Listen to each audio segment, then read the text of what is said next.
اللہ تعالیٰ کا شکر و احسان ہے کہ آپ ایسی عظیم مبارک اور پرسعادت مجلس میں تشریف فرما ہے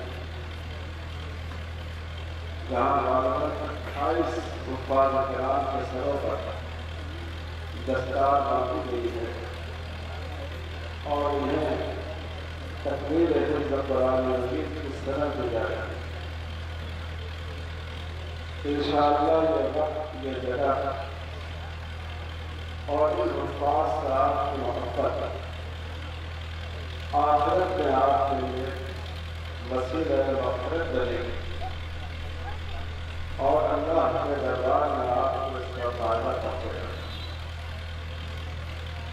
میں سوچتا ہوں کہ میں اس موقع پر آپ سے کیا عرض کروں۔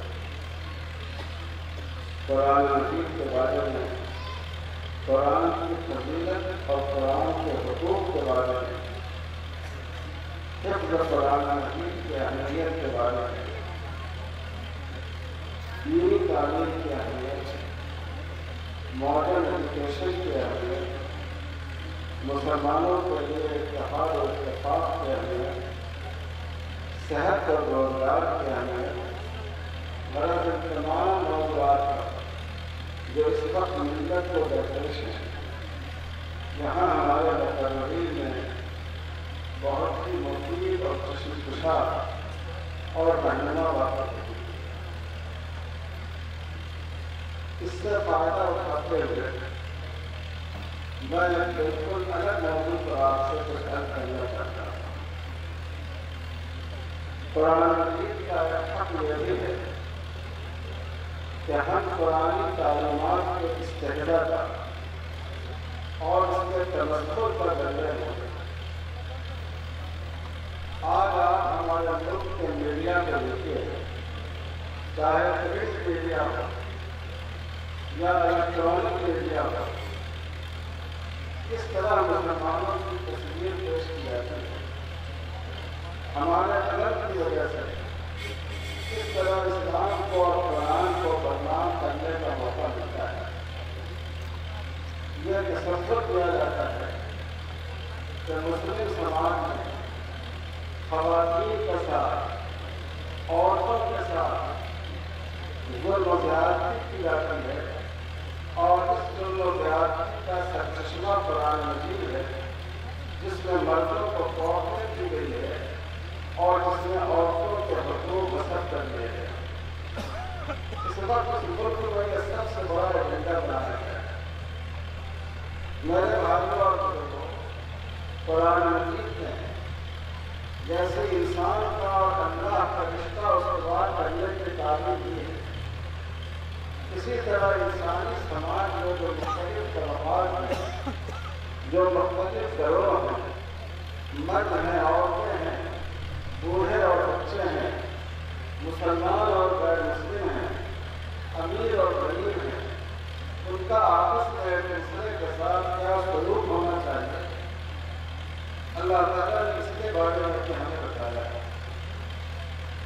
خاص کر میں خواتین کے بارے میں آپ سے کہوں، عورتوں کے بارے میں آپ سے کہوں کہ عورتوں کے حقوق پر، عورتوں سے متعلق مردوں کی ذمہ داریوں پر قرآن مجید نے سب سے زیادہ روشنی ڈالی ہے اور سب سے زیادہ اس کی طرف توجہ ہے۔ میرے بھائیوں اور بزرگوں، اس دنیا میں اسلام سے پہلے عورتوں کے لیے کوئی عزت نہیں تھی۔ بائبل نے عورتوں کو گناہ کا دروازہ کہا اور بنو سمیتی نے عورت کو، جو ہمارے ہندو بھائیوں کی شریعت ہے، اس نے عورتوں کو کتے اور گدے کے مماثل قرار دیا اور ان کو نحوست کی بنیاد کہا۔ ہمارے آقا اور مولا جناب محمد رسول اللہ صلی اللہ علیہ وسلم نے عورتوں کو معاشرے میں عزت کا مقام دیا۔ آپ عورتوں کے مختلف حقوق ہوتے ہیں، وہ بیٹی ہوتی ہے، وہ ماں ہوتی ہے، وہ بیوی ہوتی ہے۔ حضور صلی اللہ علیہ وسلم نے بیٹی کے بارے میں فرمایا کہ جس شخص کی 2 بیٹیاں وہ محبت کے ساتھ اس کی پرورش کرے اور بیٹیوں کو بیٹیوں پر ترجیح دے، بیٹیوں کو اپنے بیٹوں کے مقابلے میں حقیر اور کمتر نہیں سمجھے، تو ہم اور وہ جنت میں اتنا قریب ہوں گے جیسے کہ دعاؤں کو دیا۔ ایک صحابی نے کہا اللہ کے رسول اگر کسی کی 2 بیٹیاں نہیں ہوں، ایک ہی بیٹی ہو، اور فرمایا کہ اگرچہ اس کی ایک ہی بیٹی، یہ بات حضور صلی اللہ علیہ وسلم نے بیٹوں کے بارے میں نہیں فرمایا، بیٹوں کے بارے میں یہ بات آپ نے نہیں فرمائی کہ اس کی محبت کے ساتھ پرورش کرنے والا جنت میں مجھ سے اتنا زیادہ قریب ہوگا۔ خود حضور صلی اللہ علیہ وسلم نے بیٹیوں سے محبت کرنا سکھایا۔ آپ صلی اللہ علیہ وسلم جب مدینے سے سفر پر جاتے ہیں تو تمام لوگوں سے ملاقات کرتے ہیں اور آخری ملاقات اپنی جگر گوشہ سیدنا حضرت فاطمہ الزہرا رضی اللہ تعالیٰ عنہا سے کرتے ہیں، پھر مسجد میں تھوڑا سا توقف کر کے سفر میں تشریف لے جاتے ہیں، اور جب آپ سفر سے واپس آتے ہیں تو مسجد میں تھوڑے سے توقف کے بعد سب سے پہلے حضرت فاطمہ رضی اللہ تعالیٰ عنہا کے مکان پر تشریف لے جاتے، حضرت فاطمہ سے ملاقات کرتے۔ ام المومنین حضرت عائشہ صدیقہ رضی اللہ تعالیٰ عنہا فرماتی ہیں کہ حضور صلی اللہ علیہ وسلم کے پاس جب حضرت فاطمہ آتی تو آپ محبت میں کھڑے ہوتے، ان کی پیشانی پر محبت کا بوسہ ہے، جہاں خود بیٹھے تھے وہاں ان کو بٹھاتے، اور جب حضور حضرت فاطمہ الزہرا رضی اللہ تعالیٰ عنہا تشریف لے جاتے تو حضرت فاطمہ الزہرا کھڑے ہو کر آپ کا استقبال کرتے، آپ کی مبارک پیشانی کو بوسہ دیتے اور اپنی جگہ بٹھاتے۔ حضور صلی اللہ علیہ وسلم کی محبت کا حال یہ تھا کہ صحابیوں کی محبت کی وجہ سے آپ اپنے دامادوں سے بھی محبت کیا کرتے۔ آج کل ہم لوگ بہو کے ساتھ کیا اچھا سلوک ہو اس کو تو ہم بیان کرتے ہیں، لیکن ایک بیٹی کی نسبت سے داماد کے ساتھ انسان کا کیا سلوک ہونا چاہیے اس کا کہیں ذکر نہیں کیا جاتا۔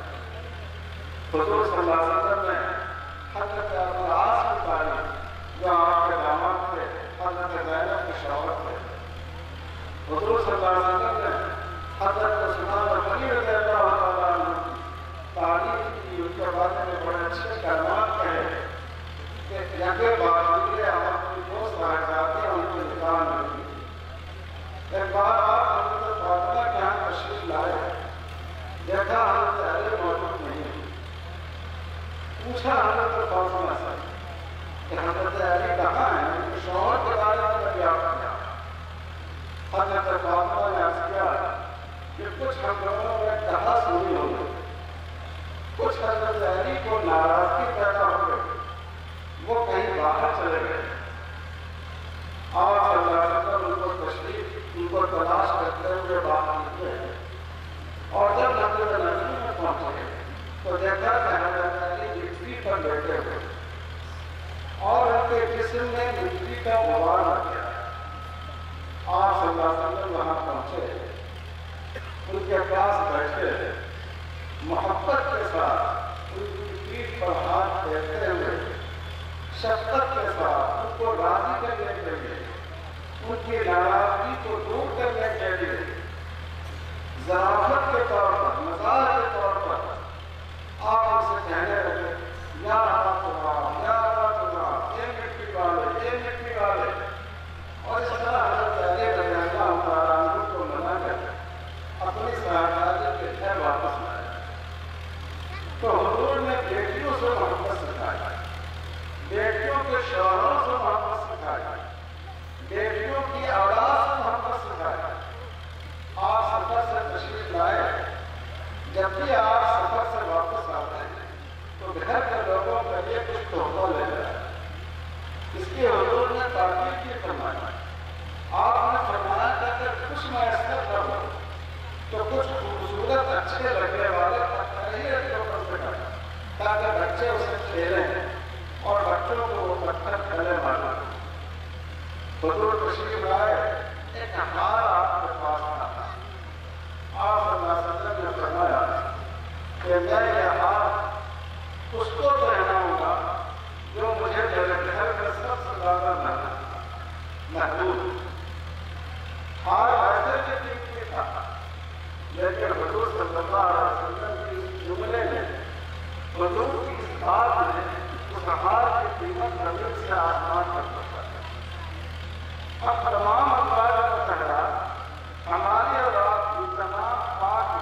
حضور صلی اللہ علیہ وسلم نے اپنی صحابی حضرت زینب رضی اللہ تعالیٰ عنہ اس صحابی کو بلایا اور بلا کر آپ نے ان کے گلے میں ہاتھ ڈالا.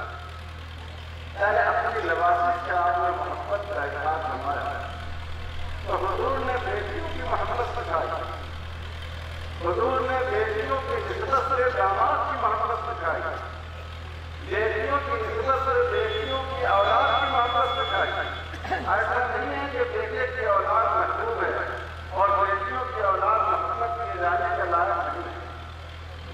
حضور کی تعلیمات کا نتیجہ یہ ہوا کہ یا تو الگ کا وہ معاشرہ تھا جس میں بعض قبیلے اپنی بیٹیوں کو زندہ دفن کرتے تھے.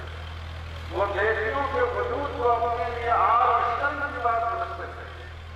یا وہ زمانہ آیا کہ جب عمرۃ الوداع کے موقع سے آپ مکہ مکرمہ تشریف لے گئے اور حضرت امامہ بنت حمزہ رضی اللہ تعالیٰ عنہ آپ سے آ کر لپٹ گئی تو صحابہ کا اختلاف ہو گیا کہ ان کی پرورش کا زیادہ حقدار کون ہے. اور حضور کی عدالت میں یہ کیس آیا. حضرت علی کا دعویٰ یہ تھا کہ یہ میری چچا کی بیٹی ہے, میں ان کی پرورش کا زیادہ حقدار ہوں. اور حضرت زید بن حارثہ رضی اللہ تعالیٰ عنہ کا دعویٰ یہ تھا کہ آپ نے مجھے حضرت حمزہ کا اسلامی بھائی بنایا تھا. اس اسلامی بھائی کے رشتے سے ہماری برکتی ہے اور ہمیں اس کی پرورش کہا.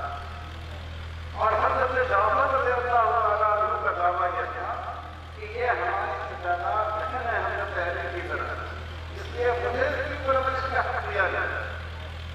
حضور صلی اللہ علیہ وسلم نے حضرت زید کی بھی تعریف فرمائی, حضرت علی کے لیے بھی تعریف کی کلمات کہے, حضرت جعفر کے لیے بھی اچھے کلمات کہے. اور اس کے بعد کیونکہ حضرت جعفر کی اہلیہ اور ان کی بیوی حضرت امامہ کی خالہ تھی تو آپ نے حضرت امامہ کو ان کے حوالے کیا اور فرمایا خالہ تو جبل بدر تم خالہ ماں کے درجے میں ہو. خالہ ماں کی محبت اور ماں کا پیار لوگوں کو جیسے کی ہے, اس لیے میں نے کو حضرت جعفر کی بیوی کے حوالے سے کہا. ایسی اطلاع انگریز تعلیم کی آتی کہ جس معاشرے میں لوگ اپنی جگر گوشت اور اپنی دفتر کو مدد دخل کر دیا کرتے تھے, ثقافت قلبی کے ساتھ وہاں خاندان کی کوئی بچی اور سماج کی کوئی بچی بھی اگر اس کی پرورش کی ضرورت ہوتی تھی تو ہر آدمی چاہتا تھا کہ اس کی پرورش کا اعلان بنایا. اور حضور صلی اللہ علیہ وسلم نے جب کوئی عورت ماں کا درجہ حاصل کرتے ہیں اس کے درجے کا کیا کہنا ہے. باپ کے بارے میں حضور نے فرمایا کہ باپ جنت کا دروازہ ہے, اور ماں کے بارے میں آپ نے فرمایا کہ ماں کے قدموں کے نیچے جنت ہے. یعنی وہاں بیٹے کے مقابلے میں بیٹی کی پرورش کی فضیلت بڑھائی, اور یہاں رسول اللہ صلی اللہ علیہ وسلم نے باپ کے مقابلے میں باپ کے ماں کے درجے کو بڑھایا. جو مقام اسلام میں ماں کو دیا گیا ہے, جو ان کے لیے امتیاز رکھا گیا ہے, جو ان کے لیے بہت سے قانون میں استثنا رکھا گیا ہے, ماں باپ کے لیے کسی اور کے لیے نہیں. اور جب عورت بیوی کی شکل میں ہوتی ہے تو حضور صلی اللہ علیہ وسلم نے فرمایا کہ عورت تمہارے اچھے ہونے کے لیے معیار, تمہارے اچھے اور بھلے آدمی ہونے کے لیے جانچنے کا پیمانہ اور تولنے کی ترازو تمہاری لیے. آپ نے فرمایا کہ اکثر تم میں سب سے بہتر شخص حضور نے یہ نہیں فرمایا کہ وہ ہے جو زیادہ نماز پڑھتا ہوا, یہ نہیں فرمایا کہ وہ ہے جو زیادہ روزہ رکھتا ہوا, یہ نہیں فرمایا کہ وہ ہے جو زیادہ خیرات کرتا ہوا, یہ نہیں فرمایا کہ وہ ہے جس سے زیادہ حق کیوں ہو, بلکہ آپ صلی اللہ علیہ وسلم نے فرمایا تم میں سے بہترین شخص وہ ہے جس کے اخلاق سب سے بہتر ہے. اور پھر اخلاق کے بہتر ہونے کا معیار کیا ہو کہ گاہک کا اپنے ایک تاجر کا اپنے گاہک کے ساتھ جو اخلاق ہوتا ہے, ایک ملازم کا اپنے افسر کے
ہمارے رسول صلی اللہ علیہ وسلم نے ہمیں یہ تعلیم دی کہ شوہر کا مزاج بیوی کے مقابلے میں عفو درگزر کا ہونا. ایک صحابہ حضور سے اپنی بیوی کی شکایت آپ صلی اللہ علیہ وسلم نے فرمایا اللہ نے مجھے آخر اس میں خوبیاں بھی تو ہوگی.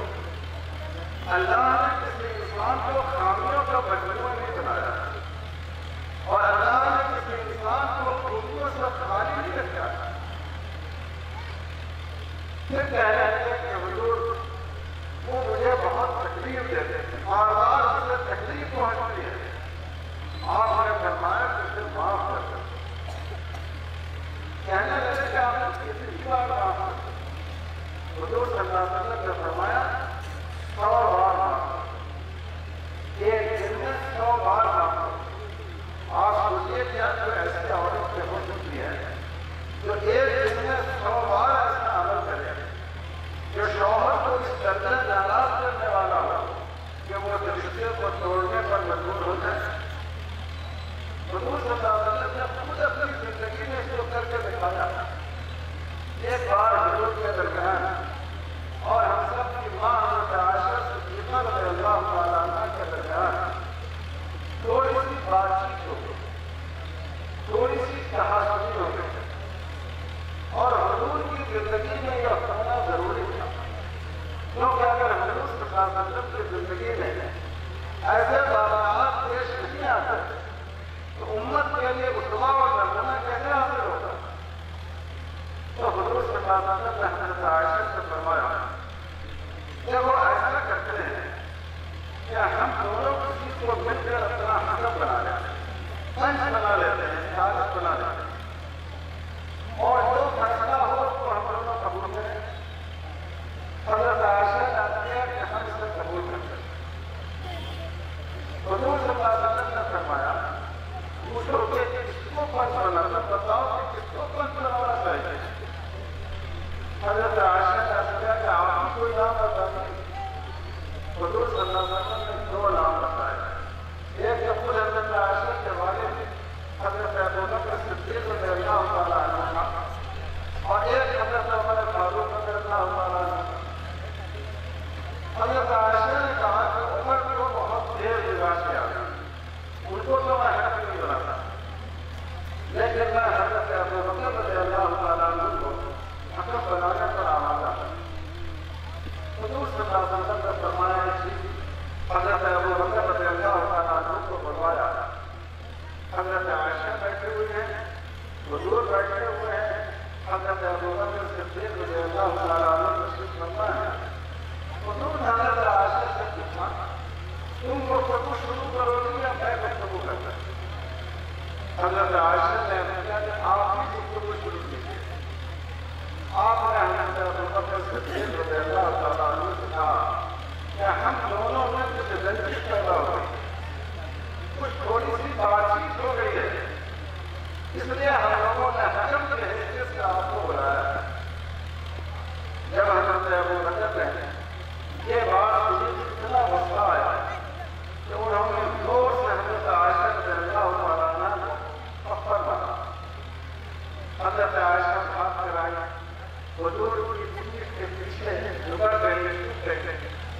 حضور صلی اللہ علیہ وسلم نے حضرت ابوبکر کو منع فرمایا کہ میں نے اس بات کے لیے آپ کو نہیں بلایا، میں نے تو صلح کرانے کے لیے آپ کو بلایا.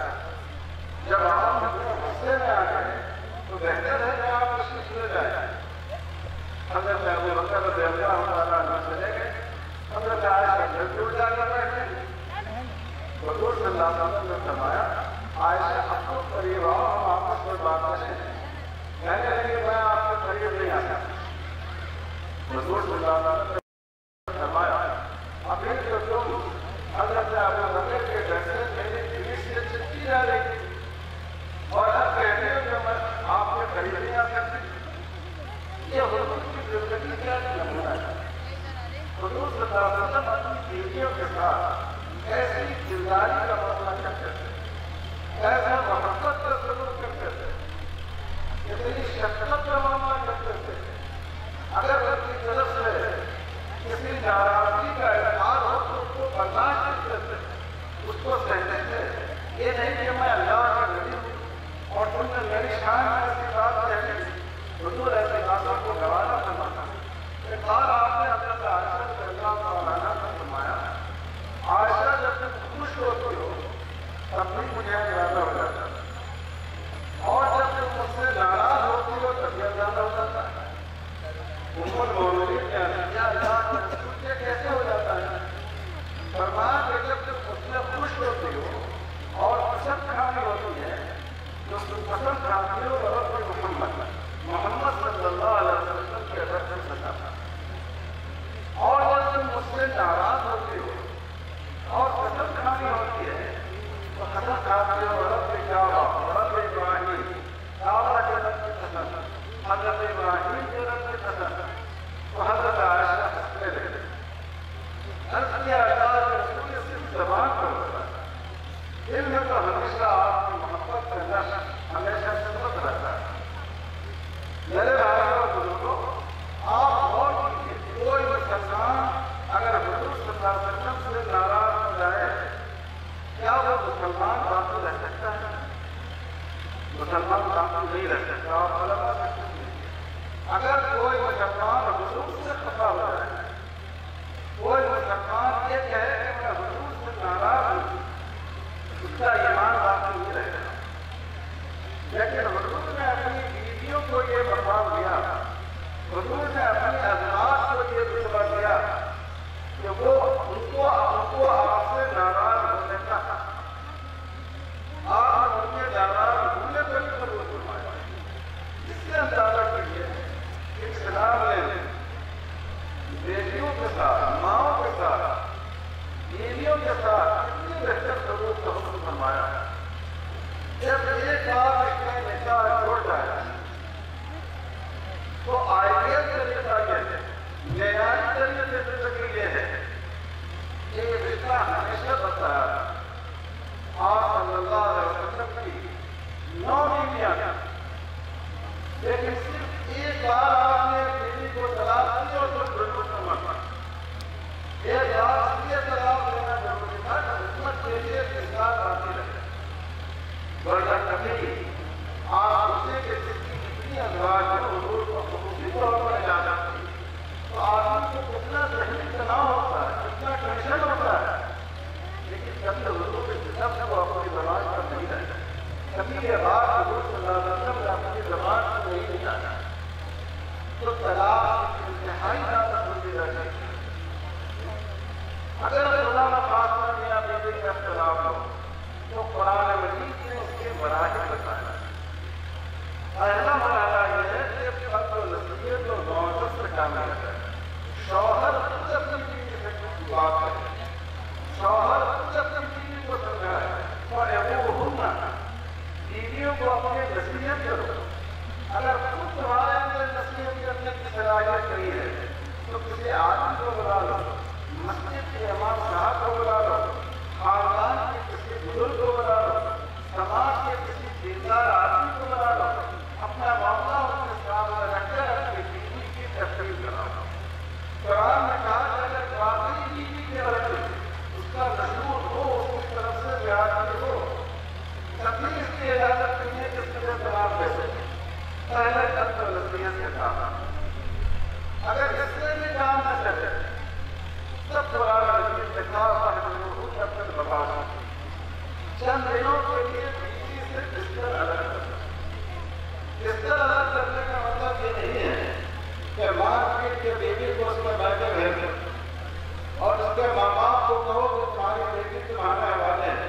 نہیں اپنے گھر میں رکھو اپنے کمرے میں رکھو اپنے خاندان کے لوگوں کے سامنے اس کو ذلیل و رسوا نہ کرو لیکن جو میاں بیوی کا تعلق ہے اس تعلق کو چند دنوں اس کے ساتھ نہیں کرتا تاکہ بیوی کے دل میں ایک احساس پیدا ہو کہ میرا شوہر مجھ سے ناراض ہے یہ بھی آپ نے کوشش کرنا اس کے باوجود بیوی اپنی زیادتی سے بات نہیں آتی ہے اپنی غلطی سے بات نہیں آتی ہے تب قرآن مجید نے کہا فَقْرِبُوهُنَّ بیوی کو تنبیہ کرنے کا حق حاصل ضرب کے معنی تو سر پر مارنا سکتے ہیں، لیکن یہاں وہ معاملہ مراد نہیں ہے جس کو مارپیٹ کہتے ہیں۔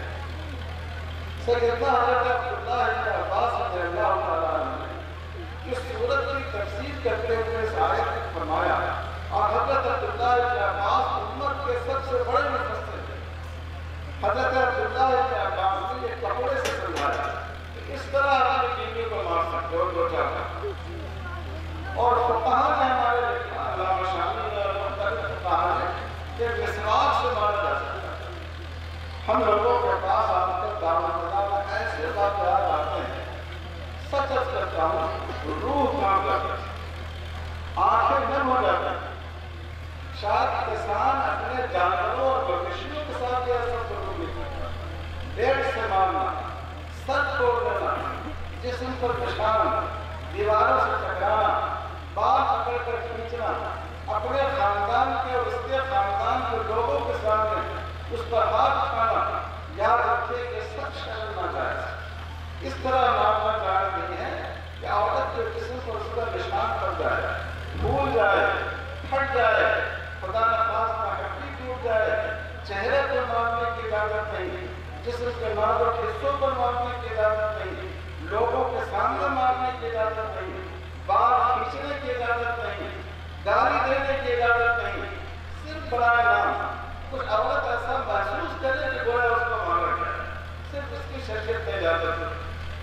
اور اس کے باوجود حضور صلی اللہ علیہ وسلم نے ارشاد فرمایا، جب مدینے صحابہ گئے، انصار کی عورتوں کا مزاج اور مہاجرین کی عورتوں کا مزاج الگ الگ تھا۔ انصار کی جو عورتیں تھیں وہ شوہر سے پہلے ملاقات کرتے تھے، اور مکے کا ماحول یہ تھا کہ کوئی عورت اپنے شوہر سے گفتگو کرنے کی ہمت اس میں نہیں ہوتی۔ تو صحابہ نے عرض کیا، اللہ کے رسول، آپ نے ہم لوگوں کے ہاتھ بالکل باندھ دی اور عورتیں اتنی شوق کو پوجا نہیں ہیں۔ تب حضور صلی اللہ علیہ وسلم نے اجازت دی، لیکن اجازت دیتے ہوئے فرمایا، وَلَا يَجْرُهُنَّ إِلَّا شِرَارٌ، اگرچہ میں اس کی گنجائش دیتا ہوں، لیکن جو تم میں خراب لوگ ہوں گے، جو تم میں برے لوگ ہوں گے، جو تم میں بدعنوان لوگ ہوں گے، وہی لوگ اپنی بیوی پر ہاتھ اٹھائیں گے۔ جو شہید لوگ ہوں گے، جو مہذب اور شائستہ لوگ ہوں گے، جو نیک مرد ہوں گے، جو اچھے شوہر ہوں گے، اور حرکت اپنی بیوی پر ہاتھ نہیں اٹھائیں گے۔ ان تینوں مرحلوں سے گزرنا ہے، فرض نصیحت کرنا ہے، چند دنوں تک کے تعلق کرنا ہے، ہلکی سی تبلیغ کرنا ہے، مار پیٹ نہیں تبلیغ کرنا ہے۔ اور اگر اس سب کے باوجود حالات کی اصلاح نہ ہو تو اس کا مطلب یہ ہے کہ شوہر اور بیوی آپس میں اس معاملے کو حل نہیں کر سکتے۔ تب قرآن مجید نے کہا، فَبَعَثَ حَكَمًا مِنْ أَهْلِهِ وَحَكَمًا مِنْ أَهْلِهَا، مرد کے خاندان سے ایک بزرگ آ جائے، عورت کے خاندان سے ایک بزرگ آ جائے، دونوں مل کر دونوں کے معاملے کو سنیں، اپنے اپنے رشتے داروں کے وکیل نہ بن جائیں، بلکہ معاملے کو سلجھانے کے جذبے سے آئیں، میل ملاپ کے جذبے سے آئیں، تو وہ فیصلہ کریں گے، اللہ تعالیٰ ان کے درمیان انشاءاللہ موافقت پیدا کرے گا۔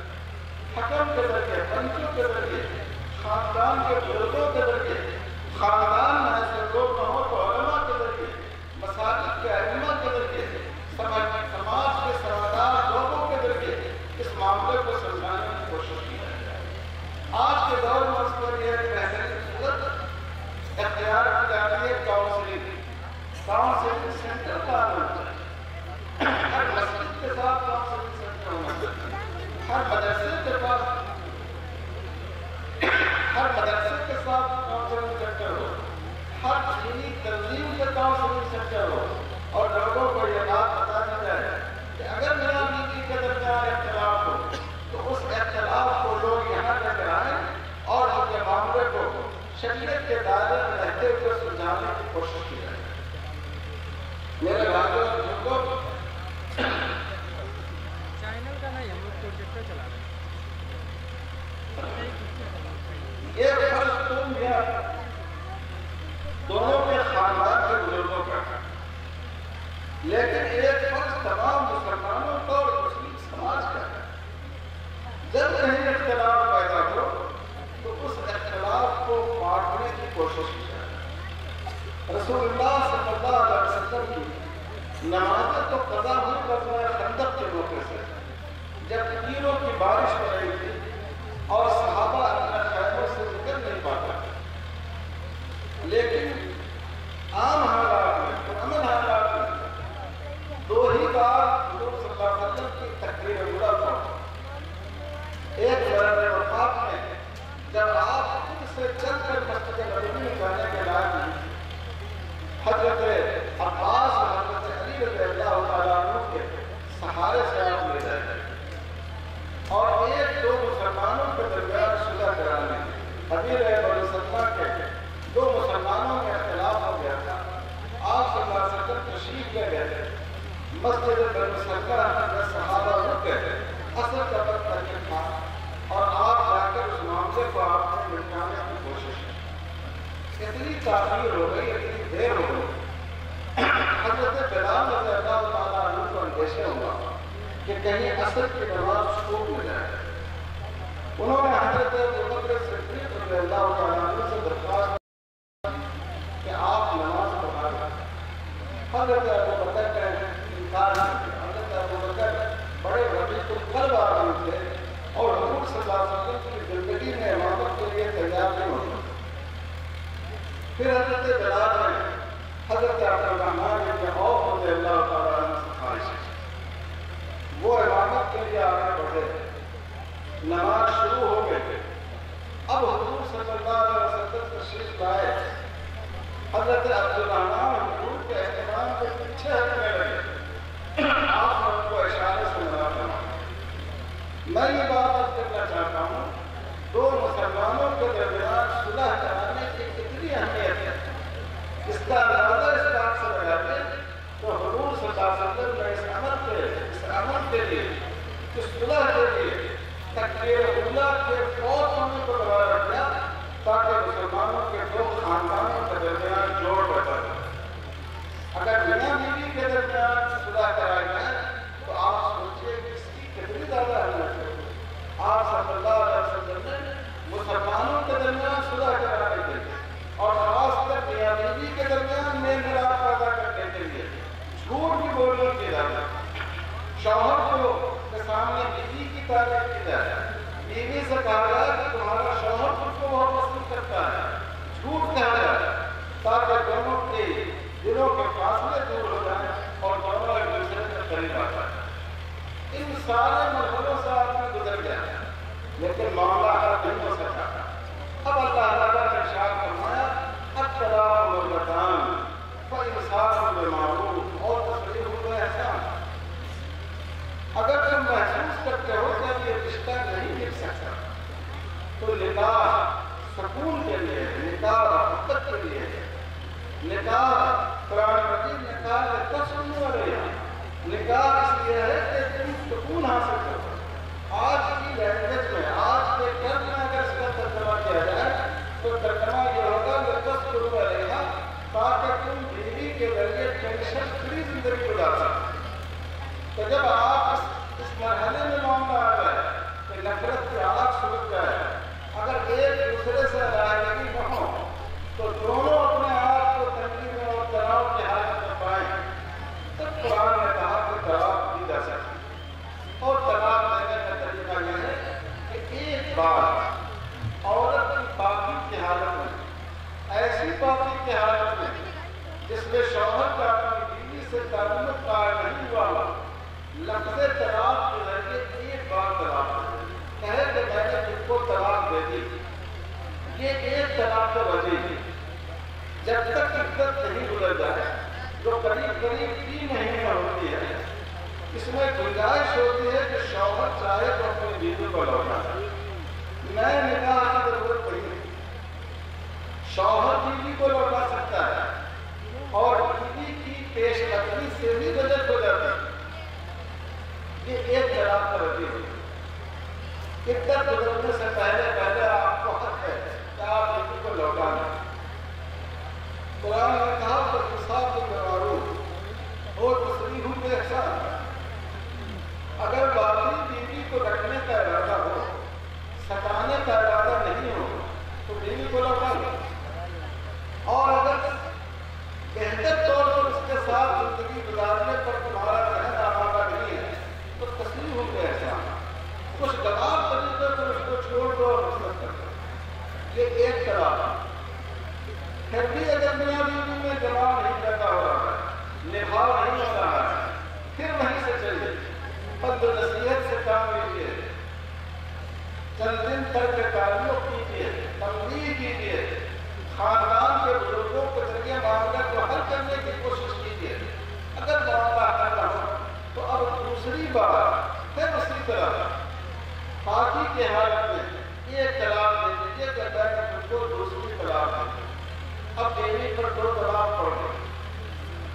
بھی یہ چانس ہے کہ عدت گزرنے سے پہلے چاہے تو بیوی کو لوٹا سکتا ہے. عدت گزر جائے گی، رشتہ نکاح ختم ہو جائے گا، لیکن دوبارہ دونوں میاں بیوی کے لیے نکاح کرنے کی گنجائش باقی رہے گی. اگر روکنا ہے تو روک لیجیے، لوٹا دیجیے. اور اگر یہ رشتہ آپ ختم کرنا چاہتے ہیں، عدت گزر جانے دیجیے. عدت گزر گئی، نکاح ختم ہو گیا. اور قرآن نے کیا خوب کہا، تصریح الاحسان، جیسے محبت کے ساتھ خوشگوار ماحول میں، محبت کی ابتدا میں اس بیوی کو اپنے گھر لے کر آئے تھے. اگر بیوی کو واپس بھیجنا ہو، کسی وجہ سے رخصت کرنا پڑے، تو اسی خوشگواری کے ساتھ، اسی جذبات محبت اور جذبات ہمدردی کے ساتھ اس بیوی کو اپنے نکاح سے نکالو اور واپس کرو. حضرت حسن بن علی رضی اللہ تعالیٰ عنہ نے ایک خاص واقعے کی وجہ سے اپنی بیوی کو طلاق دی اور ان کی بیوی کو اس کا بڑا صدمہ تھا. مہر ادا کر چکے تھے، بیوی کے تمام حقوق ادا کر چکے تھے، لیکن آپ توجہ کے ساتھ سنیے. حضرت حسن رضی اللہ تعالیٰ عنہ نے اپنی بیوی کو رخصتانہ کے طور پر، طلاق ہو گئی اور بیوی جا رہی گھر سے، رخصتانہ کے طور پر 1000 دینار دے کر رخصت کیا. 1000 دینار کی قیمت آپ کو معلوم ہے؟ 20 دینار برابر ہے 7.5 گرام سونے. 20 دینار کا 87.5 گرام سونا ہوتا ہے.